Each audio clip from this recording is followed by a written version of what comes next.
तुम क्या दुनिया के पहले आदमी हो जिसकी 2 शादियां हो रही है? अरे इस देश में 4 बीवियों का भी रिवाज है, तो क्या समाज उन्हें स्वीकार नहीं करता?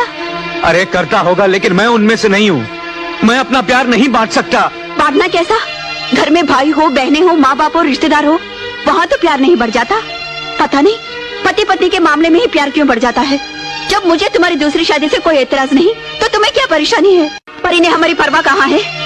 कभी ये सोचा भी नहीं कि बच्चों को अंग्रेजी स्कूल में भेज दे, बीवी के लिए छोटा मोटा घर बनवा दे, या क्या 4 गहने खरीद के दे दो उसे? नहीं, ऐसा कुछ नहीं सोचते।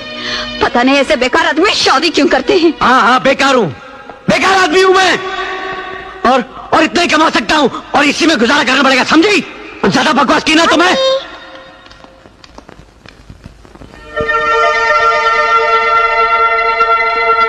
और ज्यादा बकवास की ना तो मुंह तोड़ दूंगा।